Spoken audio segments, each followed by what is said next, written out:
तहरीक इंसाफ की 8 फरवरी को मीनार पाकिस्तान पर जलसे की दरख्वास्त मुस्तरद। डिप्टी कमिश्नर ऑफिस ने दरख्वास्त मुस्तरद करने का नोटिफिकेशन जारी कर दिया। नोटिफिकेशन के मुताबिक लाहौर में फरवरी में बैनुल अक़वामी नौइयत के इवेंट्स हो रहे हैं। क्रिकेट सीरीज, पार्लिमानी स्पीकर्स कॉन्फ्रेंस का इनकाद होगा। हॉर्स एंड कैटल शो, फैज़ अमन मेला भी होने जा रहा है। ज़रिए इंतज़ामिया के नोटिफिकेशन के मुताबिक पंजाब हुकूमत में अमन व अमान के लिए आर्मी और रेंजर्स को पहले ही तलब कर रखा है।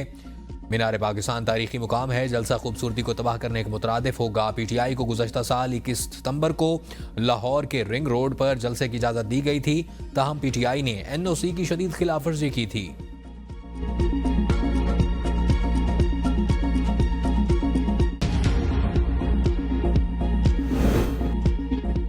खैबर पख्तूनख्वा हुकूमत का इंतखाबात में धांधली की तहकीकात के लिए कमीशन बनाने का ऐलान। कमीशन खैबर पख्तूनख्वा में इलेक्शन से मुतालिक मुजरमाना बद इंतजामी की तहकीकात करेगा। कमीशन ये भी तहकीकात करेगा कि निगरान हुकूमत ने आम इंतखाबात के बाद इक़्तिदार की मुंतकिली तक कानूनी तौर पर काम किया।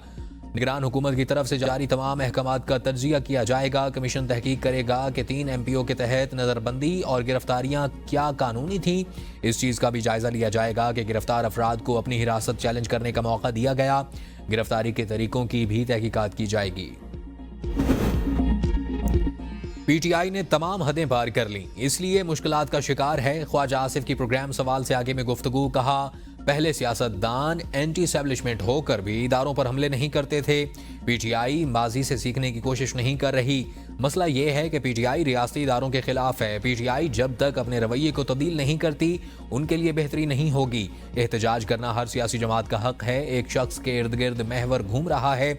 जब तक एहतजाज पुरतशद्दुद होगा तो रियासत रद्द अमल देगी। और 9 मई और 26 नवंबर की तरह मुल्क के खिलाफ एक और साजिश हो रही है। एक शख्स की खातिर पूरे मुल्क को यरगुमाल बनाया जा रहा है। गंडापुर कहते हैं कि 99% मुतालबात मंजूर हो गए तो एहतजाज की क्या जरूरत है। तहरीक इंसाफ इस मुल्क की मुख्तार कुल बनना चाहती है, जो नहीं हो सकता। माजी में सब जमातों ने एहतजाज किया, लेकिन किसी ने लाइन को क्रॉस नहीं किया। हमने कभी रियासत की असास पर हमला नहीं किया। ख्वाजा आसिफ को फाल निकालने का काम छोड़ देना चाहिए, उन्हें नाकामी होगी। PTI ने धरना देने का कोई ऐलान नहीं किया। नैब का अगला निशाना पीपल्स पार्टी होगी। PTI रहनुमा उमर अयूब की प्रोग्राम सवाल से आगे में गुफ्तगू। कहा, PP और नून लीग झुक कर चलने के आदी हैं। बानी PTI धड़ल्ले से आएंगे और मुल्क को आगे लेकर जाएंगे। एस्टैब्लिशमेंट की अवाम में जड़ें मौजूद नहीं, इसे पार्लिमान के ताबे होना चाहिए। पूरी दुनिया में एहतजाज होता है, कभी जमहूरियत को खतरा नहीं हुआ। हम पुरअमन एहतजाज करने के लिए डी चौक आए थे, हमने तो एक शीशा तक नहीं तोड़ा। गोलियां हमारे ऊपर बरसाई गईं। फॉर्म 47 की हुकूमत को इक़्तिदार के जाने का डर है। टाइम हमारे पास है, ना हुकूमत और ना ही एस्टैब्लिशमेंट के पास है। रमज़ान शुगर मिल्स जैसे केसेस हमने नहीं, एस्टैब्लिशमेंट ने बनाए थे। शरीफ फैमिली को NRO मिला है। हम मौलाना फजलुर रहमान, महमूद खान अशरकज़ई समेत सबको साथ लेकर चलेंगे। इसमें कोई शक नहीं कि पाकिस्तान को कई चैलेंजेस दरपेश हैं। अगर हर वक्त एक दूसरे को नीचा दिखाने की कोशिश करेंगे तो मामलात ठीक नहीं होंगे।